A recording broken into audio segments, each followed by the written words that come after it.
mother was highly depressed. She was abusive, narcissistic, and I experienced this abandonment from my father and mother. So that was my exit and my goal, like become someone in life. I felt alone. And it was like super weird because it was like, I want to be part of the rest and I don't want to be different. There's a lot of souls who come here with a high mission who then get all messed up along the way because Earth is difficult and then need to heal. We use the electromagnetic waves, as Tesla did with radio, to create light again, just to recycle the energy that is already in the sky. This feminine energy, that it is a wisdom inside of us, is the connection with our souls and our emotions at the body level and unconscious level. There's solutions for everything in terms of just how humans can and should be living and relating to one another and co-creating. So you created a free energy to us. Yeah, the wireless energy. Yeah.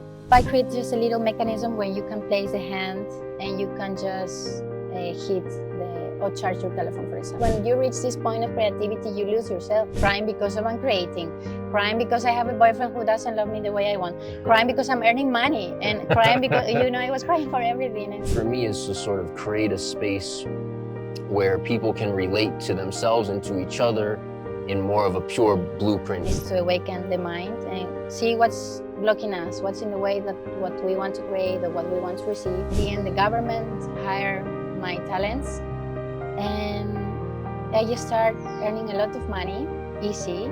I reached my dream and now it's empty, there's nothing. Yeah. She taught me how to heal my feminine wounds and my masculine wounds. And then after 6 months, I found my man. These freedoms require some work. And this work is to set ourselves free from our mind. How can we really accept that we don't have to compete with the men?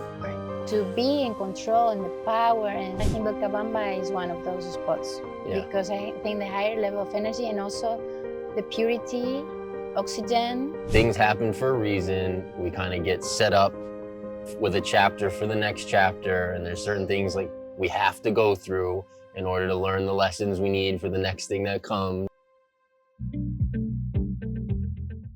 Hello and welcome back to the channel. Jesse, joined today by Lorena. This is gonna be a fun interview. Lorena is into some cool stuff, offers some really interesting healing techniques, therapies, has lived an interesting life as well. Somebody who grew up in Ecuador or is from Ecuador, lived in Europe, came back home, discovered Vilcabamba here with her lovely family. So yeah, without further ado, thanks for taking the time, and we'll jump right into it. So, well, let's start, let's start just a little bit about, sort of your background. Where did you grow up? How did you end up in Europe? And then how did you end up back in Ecuador? Yeah, thank you for giving the space and the time here. My story is like a bit long, but I'm gonna try to make it short. Yeah, long version is good too. And maybe it's also kind of sad, but I was born in Ecuador, and then my mother and my father just left me behind because they were like super young. My mother just emigrated to Spain, so she left me with my grandma. It's really typical here in Ecuador with that type of structured families. And so, well, I grew up with my grandma and my aunt, so they became my mother and my grandma, and my niece was my sister. So after 10 years, my mother came back, so I didn't know about her that much. Let me just interrupt briefly. At what age did she leave? How old were you? I was 9 months. Okay, so you really had no memory. No, not at all with her. So she just appeared when I was 10, and she said, I want her back, and I want to bring her to Spain. She's my daughter, and yeah, I want to have the chance to meet her. So she was like completely, the dream mother. So I thought, I want to go to Spain. At the beginning it was resistance. No, I don't want to know anything about her. But then my family, when my aunt, she convinced me, like, give it a chance, it's your mother. And so I went back to Madrid with her. It was a nightmare, one of the worst nightmares of my life. My mother was highly depressed. She was abusive, narcissistic. And then I started to experience her like completely different face, which in Ecuador, that couple of times I met her was completely a drama over there. And so I struggled a lot in Madrid. I was asking for help to go back to Ecuador, but nobody could help because she got the custody and she had the permissions and everything. So, and my father was not in the picture. My father has another family. So somehow I experienced this abandonment from my father and mother. And even though growing up with my aunt, my grandma passed away when I was 5 years old. So it was also a really short time with her. So my aunt was also struggling with some addictions. So actually, I lived kind of maybe not really the childhood that a child should deserve. Sure. And so yeah, this was the reason why I moved to Madrid. And then Just really quick, what part of Ecuador were you in until you were 10? in Quito. In Quito. In Okay. Quito. Okay, and then 10 to what age were you in with your mother in Madrid? In Madrid until 18, Okay. because that was the illegal. Right. So when I was 18, I just went away, leave home, and because I was waiting for it, so it was like it was painful, and yeah, that was for me. I think the most dealing with this betrayal from a mother is like from really a child, like then you don't trust people, it's like the first root. But somehow she gave me this opportunity to grow up in Spain and to see the world differently, and even to deal with this pain, like this opens myself up to the reality of what the world means to be healthy, to be a whole, facing this pain. And somehow now I'm thankful to her. Like even she's living in Cuenca now. Okay. So we went to Cuenca and someone was like, I can just run against her and find her because I'm really scared of her. Like it's like I had kind of a trauma around her. Yeah. And yeah, I love her. I am really thankful, but yeah, it's like no relationship.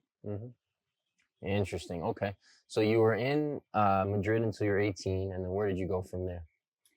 So when I was, of course, my boyfriend from that time was like my hero. So he helped me to move to his house. So I was living with his parents for almost 6 years. So we bought the house, but at the beginning we were living with them, and his mother became the mother figure for me. He was like the first woman in my life who gave me a home, and he was taking care of my meals and waiting for me after school, and she was supporting me to go and study. So she was really an angel in my life, and thanks to them I continue studying, because that was for the point of view of my family, grandma and aunts and all my family father's sides. They were really educated, so they were trying to tell me that the way out was to having some education, study, go for it. So that was my exit and my goal, like become someone in life, and reach studies and be someone. So that was my main goal. So I continued studying. I went to university. I struggled for a couple of years after when I left home with therapies. I was with a psychotherapist, and it was difficult for me because I couldn't study and I couldn't pass the years at school. But at one point I thought, okay, that's enough until here. I need to continue. That was 2 years of struggle, and then everything starts to moving around. This relationship was really toxic with this person, with my first boyfriend. He was also a bit narcissist, and also treating myself physically, psychologically also bad, but I was used to it, so I accept. And yeah, so I went when I moved out as well from his house, from our house. And yes, I moved out with friends, with some girlfriends, and yeah, continue with my studies. And then I thought I am done with Madrid. It's somehow maybe too many painful situations, and it felt too short for me. And I moved to Amsterdam. I met another guy, and we moved to Amsterdam together. Is that your husband now or no? No. Okay. Yeah. Okay.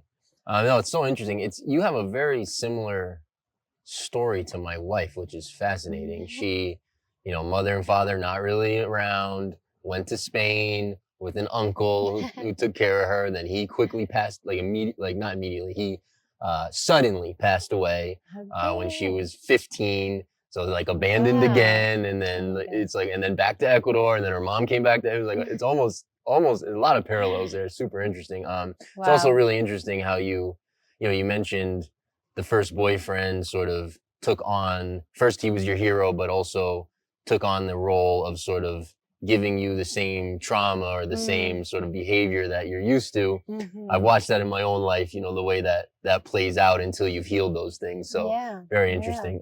Okay, so then you're in Amsterdam. Mm-hmm. So tell me a little bit. Let's go to that chapter. Amsterdam was amazing. I mean, it's like then I grew up spiritually. Then Mhm. I think I went through my awakening. So you're like I 24, moved when I was 25, 25. Okay. and then I moved because the reason was to learn English, Mm-hmm. because in Spain I needed to find a job, and that was the best way if I can speak another language. So I started with the English courses. The idea is to come back after 1 year, but it was not enough. And I said, okay, second year, I started studying Dutch. And then, because I promised, if I stay here longer than 1 year, I would learn the language. I want to integrate and be part of the culture, blah, blah, blah. And it worked.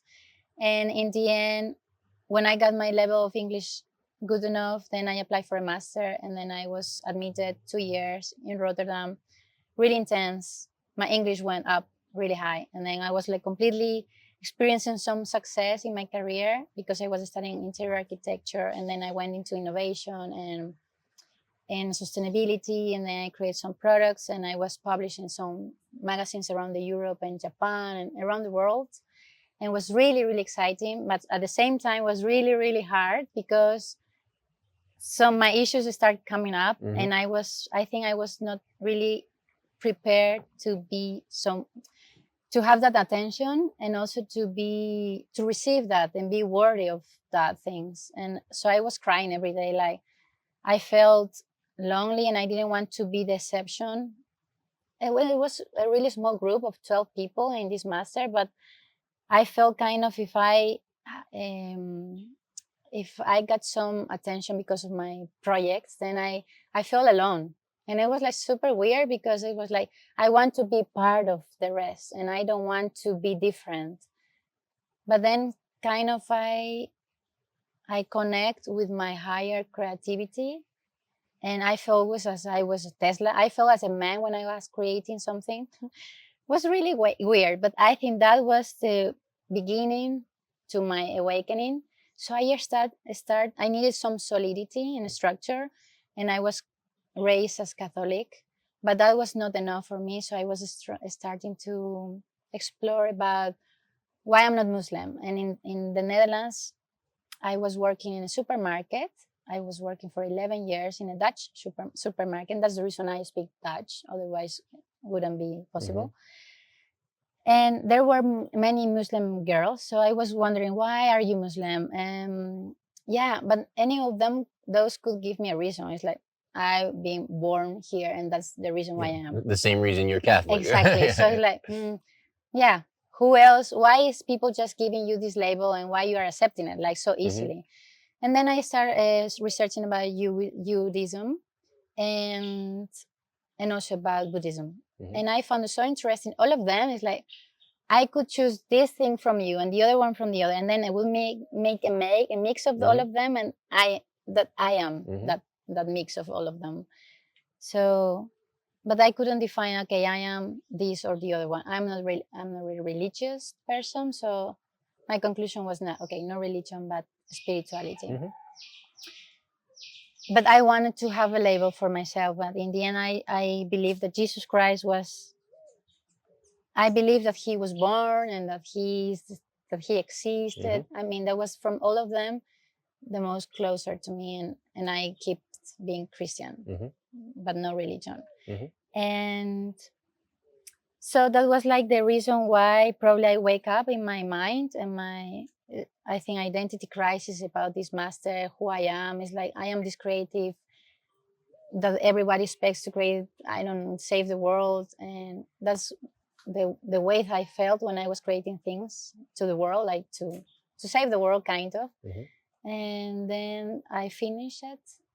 Um, and then I started a company that was my dream company in Amsterdam, which was because every time I was studying, I couldn't work. I couldn't find a job because at the beginning, after university, I had to follow an internship. So everybody paid me 300 or nothing for this internship. Hmm. So I never could accept any because I had to pay my own cost. To make a living, yeah. Yeah. So I found like there is a gap in the market for the people who has already studied and already finished their degrees. Like, yeah, let's find a job. So I couldn't find a job.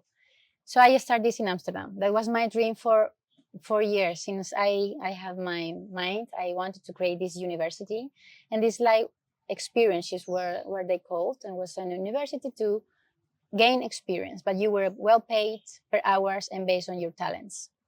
So this started running, and in the end, the government hired my talents, and I just started earning a lot of money, easy, because they were paying me for the work they were doing per hours. So I was like really struggling again, like feeling really bad because I was earning money that I didn't deserve.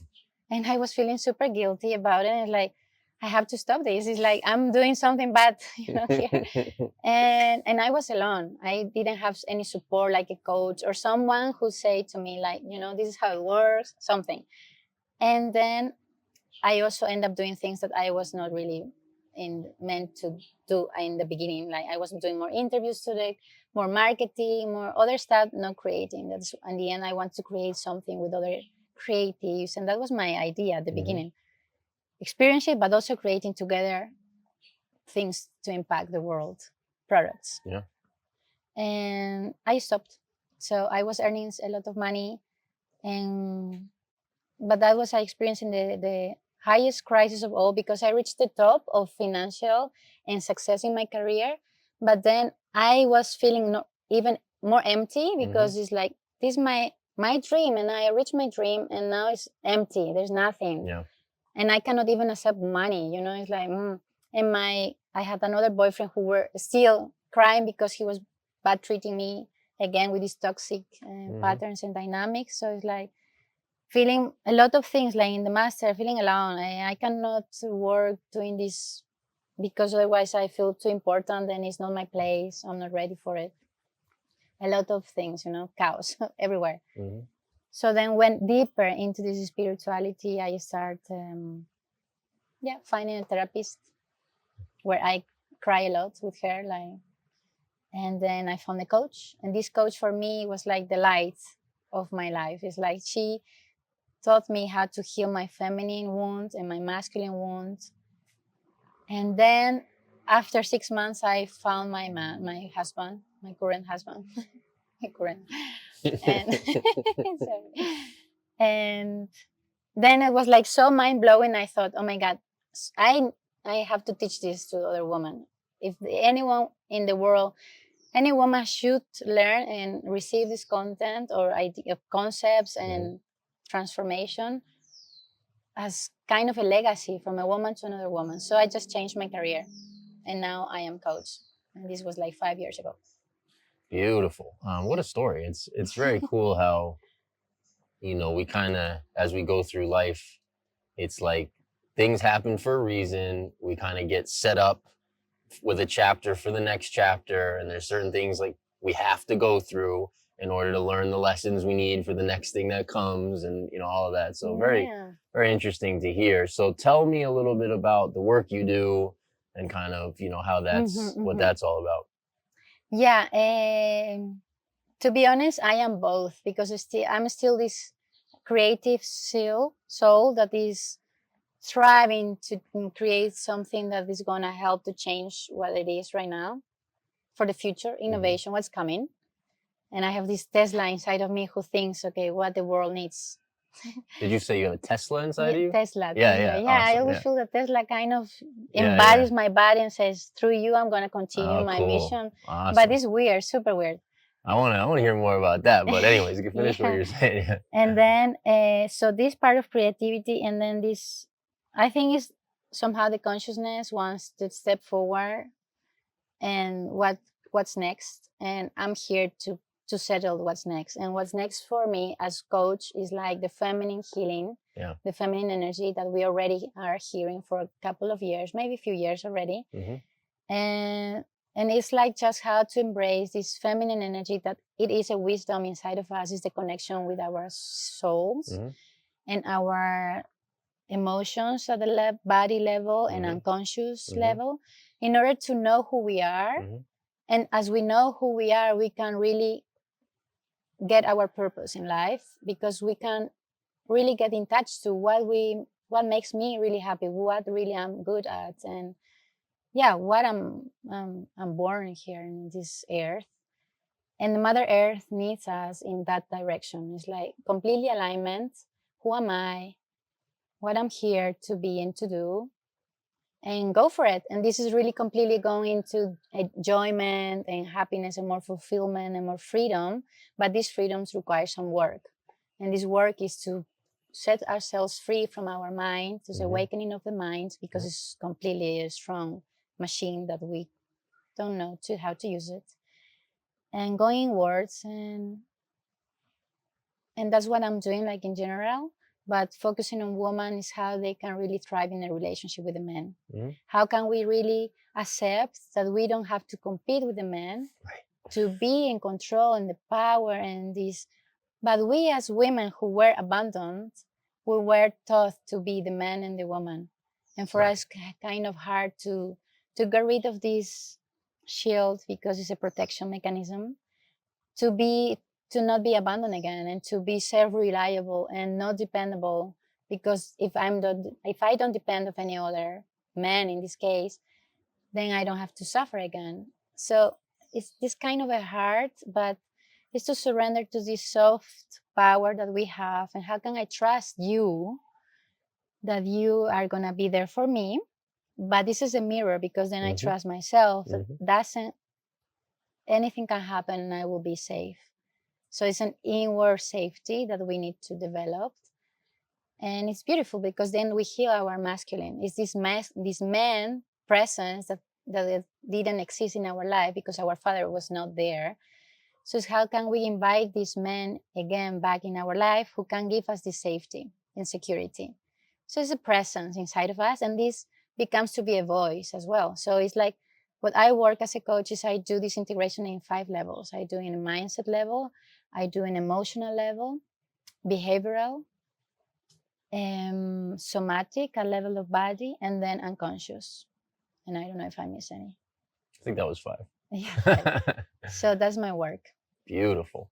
Wow, that's very cool. I've been on this sort of healing journey for like 10 to 12 years now, and I've gone through, so your philosophy very much aligns with what I understand, how I understand all this to work. And, the whole mirror thing is fascinating, where, I've noticed with my wife, we just, we're constantly, it's like our agreement is, I'll trigger all your wounds so you can heal them, and then you'll trigger all my wounds so I can heal them. And just like, as I've gotten more conscious of that over the years, just watching that whole dynamic and how that works, because at the end of the day, I want complete freedom. Like, I want complete freedom. You can't have that if you're not fully healed, and if there's any wounds, if there's any of that mental patterns and habits. So it's like, I think, at least for me, and I think this is the time we're in, and obviously you're bringing this, which is beautiful. We're in this time where those doors are very open to go through those levels and actually fully heal, and then fully embody and be free. And yeah, for me, it's been a fascinating journey, like, coming face to face with myself and all those things, and going through all those levels, and I'm still in it, but it's been an amazing time. So that's beautiful work that you're doing. Okay, so how long have you been now here in Vilcabamba? Now 3 months. 3 months, so brand new. What do you think so far? I think it's like the space to heal. I think that there is, like, as other parts of the world, that you have like these sacred spaces where the energy is high, and then it's much easier to to heal, to pass through this healing process, and to maybe getting more into alignment, I think Vilcabamba is one of those spots. Yeah. Because I think the higher level of energy, and also the purity, oxygen. And I didn't know, but there is this in Vilcabamba, there's the only place that you have these trees with 3 molecules of oxygen. Have you Really? heard about it? No. There's one sort of, it's the name of a tree, and it's in Vilcabamba, and I think close to Malacatos. And there's the only spots. Wilco? Is it Wilco? I'm not sure. Yeah, yeah. I need Yeah, because I heard from a local Super who lives interesting. here, and it's really so. Yeah, I mean, this is, I think, when we are in this journey of spirituality and growth, somehow this connection with the Mother Earth is Yeah. start to calling. Yeah. And I think Vilcabamba is really beautiful because you have diversity, nature, kind of development, mind, and a lot of cultural people, and all in this journey. So I think it's really complete. Yeah. That's what we like here. Beautiful and well said. Can we jump back into the Tesla thing for a minute? This is so beautiful. I love it. Yeah, okay, cool. Because I love the Tesla thing. so obviously you're referring to Nikola Tesla, who Yeah. walked the planet in the 1800s, early 1900s. Yeah. And is responsible for many of the inventions that we have currently, or many of our much of our current technology. Yeah.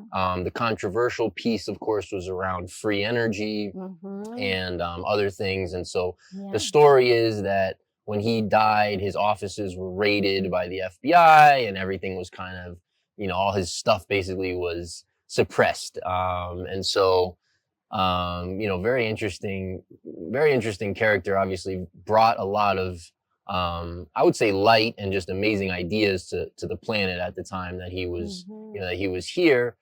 And I do understand also, how people kind of carry lineages. So, like, I know people who carry the Mary Magdalene lineage or the Isis lineage or, things like that. So it's really interesting to me. I'd love to hear a little more about kind of how that works for you, if you want to share it. Yeah. Well, you know more now about Tesla than me, because now I heard some things that I didn't know about him. And I think it's so exciting. Thinking about him when I was creating stuff, it's because I went into technology and light and recycling. How could I recycle energy in the world? Because now there is like these new technologies, it's a waste of energy through the electromagnetic field. There are waves around us who are completely surrounding us. And this was the concept that I, with another classmate, by then we create these lamps based through a concept of induction, that this was from Tesla. But the point is that I started competing with this girl. We were in the same team, but she didn't want to be with me because I was working part-time in this supermarket. So she thought I wouldn't bring to the table what is needed for this project, because we wanted to present in Milan. So I was really, really resentful with her. And so I started competing with her, and it's like, I'm going to show you. So I present this idea of recycling this wireless energy in the field. So I started experiencing reaction from all parts. Like, I started feeling like I was crazy. Like, oh, what are you saying? So I thought, yeah, we can use this induction thing there. So I'm gonna create this lamp. I'm gonna create some prototypes. Let's see. Let me interrupt very quickly. So induction, in the sense that you're pulling the energy out of the air, basically out of the field. Okay, continue. Yeah. So it was like, I mean, I'm just a designer. I'm not into the engineer to know the principles, but that's a designer who needs to be involved into this to understand and then use those concepts and tools in order to bring your design to the world. So I was all for it. And so in the end, she would just let me as crazy, my tutor as well, like almost laughing about me. I was really feeling a part of alone, but crazy as well. But I was like, I have to do this, And I got this energy force from inside, like, just continue, work. So I started doing these prototypes with induction, with the copper, and somehow it worked. After hearing so many times. So you created a free energy device. Yeah, the wireless energy. Yeah. And yeah, so that was a beautiful thing that it worked. Awesome. When was this? What year was released? 2016. Okay. So I went to Milan. But I was claiming this is my project. This is my sorry, thing. I have to interrupt one more second. Yeah. So you mentioned you're the designer. You created this. Was there engineers that were like showing you how, or did you, or did that just come to you, or how? Okay. No, there was like one guy who was like in charge of the workshop for electricity. So he was an electrician. So I went around with him and asked for help and support. So he was helping me like, we need to find this and I'm going to test this. Together, we were working on it. So he was open-minded enough that you could tell him the idea and he could understand. Exactly. So I have the machines to test if there's water or energy passing through. So he had all this equipment so I could make the things work. And then... And the device that you ended up with, what did it, like, what was it? What did it look like? Like, it was like a spiral of copper wires. And then I attached like a lamp. Was beautiful. Okay, so you were lighting a light bulb, basically. Exactly. Okay.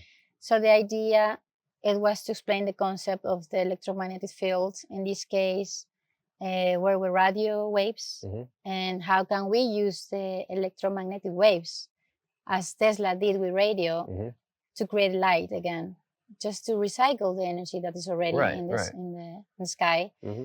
And it was really beautiful because, many magazines, they publish us, and as I said, in Japan, in England, in Italy, in Spain, your device, in in Europe, so that we were in all the most famous magazines in design and innovation. Interesting. And then what? Then what happened? I'm curious. And then I continue. Then I present my thesis, and that was also a beautiful project. It was a table.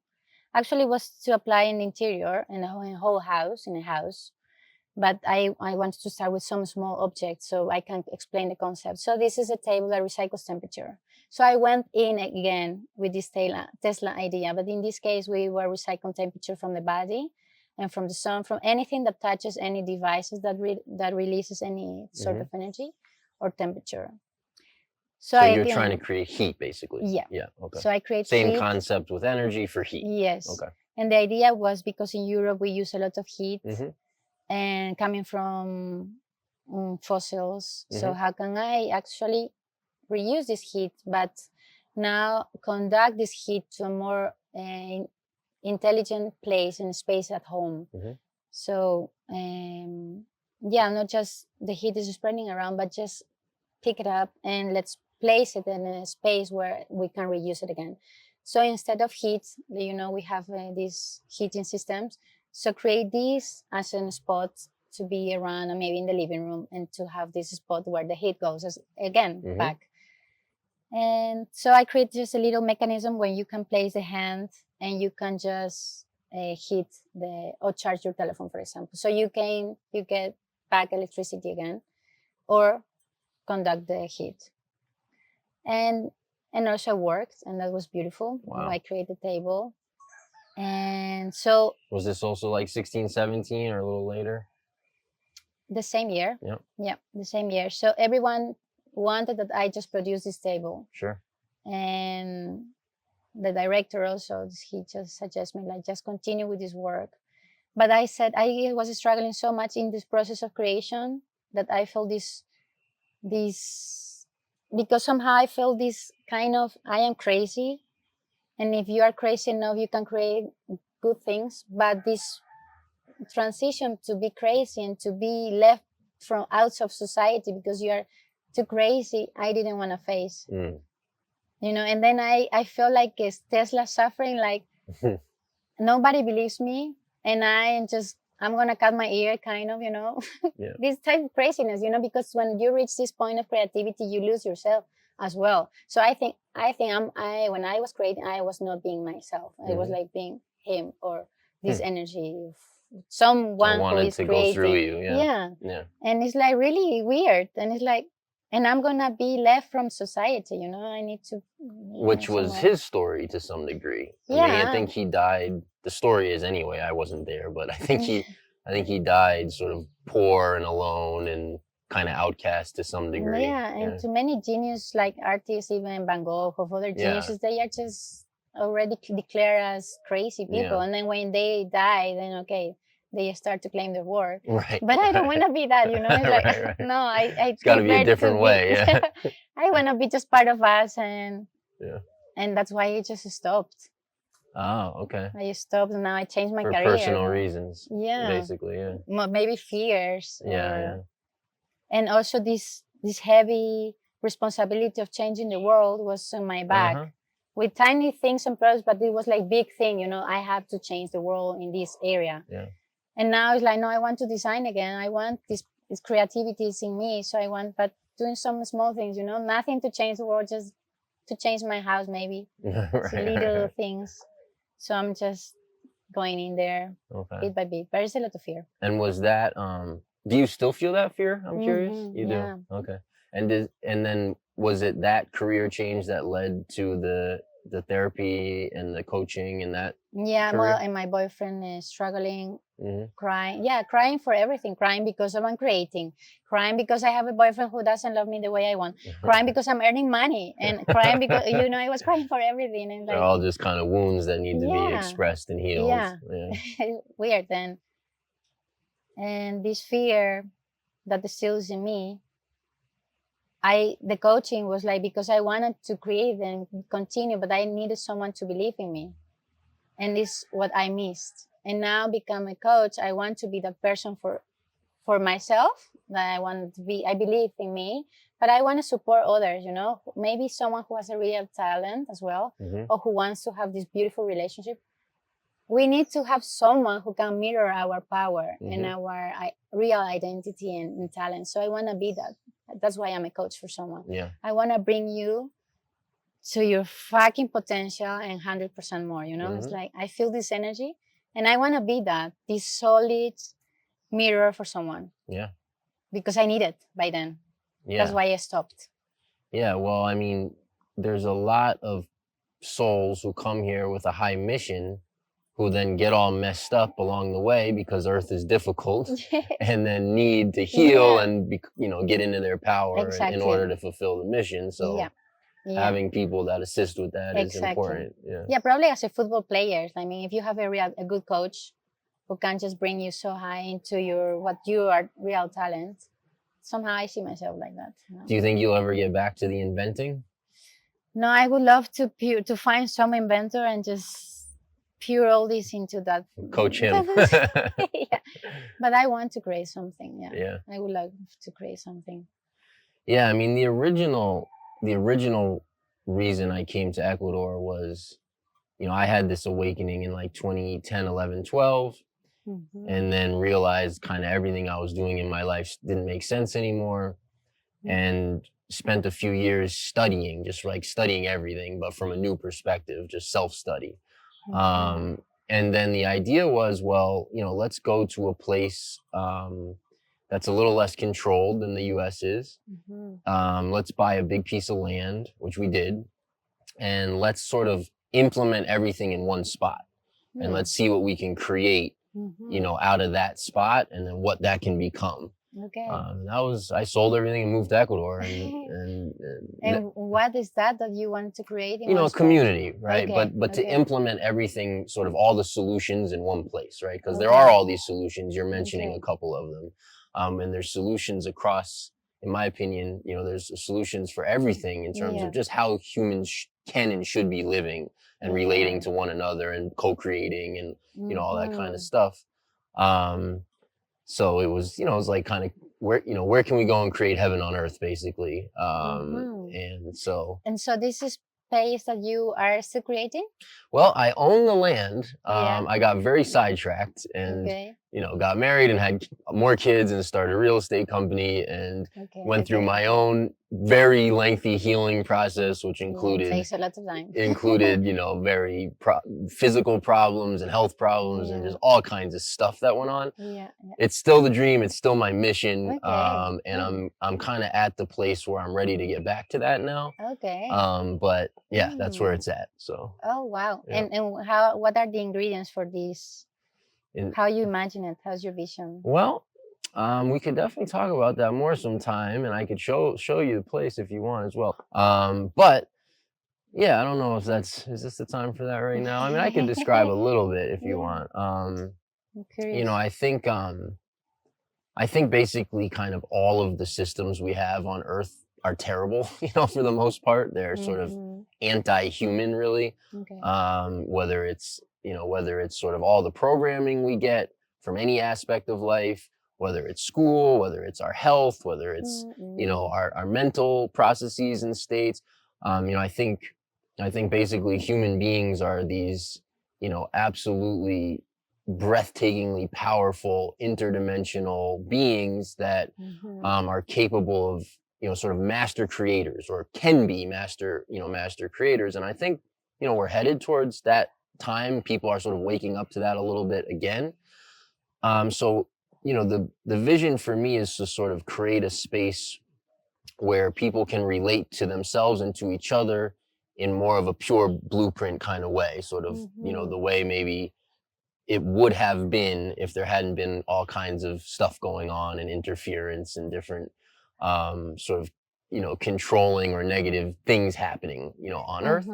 So, a self-sufficient, off-grid, the free energy for me is like really interesting. And, the food and how can you, they've kind of done little things, maybe similar, maybe not. But for example, you might have heard of like Findhorn, which is sort of this community where they took, they work with the different levels of consciousness of creation in order to pull in those energies that allow a tomato, instead of being this big, to be this big, that allow for some of those. So where a place where people can actually heal and can do all those things. So, there's a lot of different ideas and steps to get there and like ways I want to go about it, but basically a community where people come to offer their part of the solution.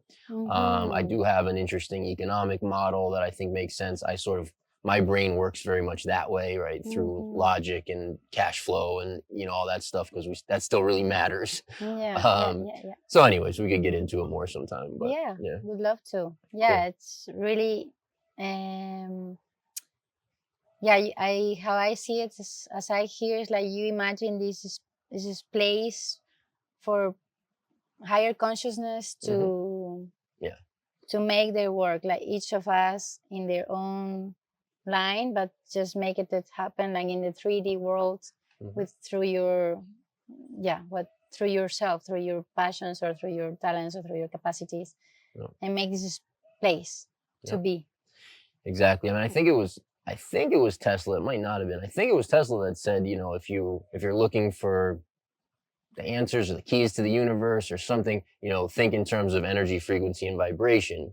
And sort of when I started learning about that in like 2011, 12, and that's sort of what brought me this like, so if we create a certain vibration in a certain spot, that can become a model, or it can go out and affect others or affect an area or connect with other people who are doing similar things in other places. And that was sort of the thought process behind, when I hear you, I hear more like kind of a school, like, in arts, you have like different trends. You have the golden age, you have but they create some schools and the people who were believing in certain ideas and methodologies, and they just introduce that to the world. I see kind of the school of consciousness, or the people coming around, but there's like a movement, how things can be differently, done differently, and just you are gonna show to the world how it is possible. No, it's a really futuristic though. It's like how it's like, well, if you want to get like super esoteric, so I had I had a reading done by my stepmom, actually, who's a really amazing woman.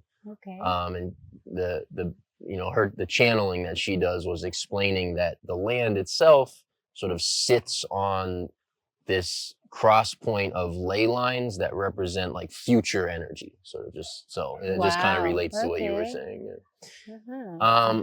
I have about 10 more minutes. We're gonna have to do a part 2, I think. It But could what be is nice. there anything you want to get into the last 10 minutes or so that we Mm, haven't covered? to be honest, I think that we talk Do you about feel everything. complete? Yeah. Okay, Yeah. I'm awesome. happy with. Well, it's an absolute pleasure for me to get to know you and your family a little bit. I'm glad you guys are here. Yeah, I want to say Yeah, something about it. please. Yes, actually, I'm really grateful because of my husband listened to your podcast, and that's the reason why we are here. And I think I think it's really cool that you have this space that you brought here. Even that we can speak about these things and about growing spirituality, creation, innovation, and the future. So thank you very much for that. Wow. Yeah, I want to say that. Well, thanks for watching and saying that as well. I appreciate Yes, it. thank you. So welcome to the community. Welcome to Vilcabamba. If people are looking for your coaching, is there a place they can find you? You have a website, or how would you like to? Yeah, thank you for that as well. Now I have a group of women that it's called Woo Woo Wednesday Woman. No, Woo Woo Woman Wednesday. Okay. Yeah. Because it's in English. Yeah. So I am focusing my social media and online in Spanish. And then on Instagram you can find me in Soy Lorena Rubio.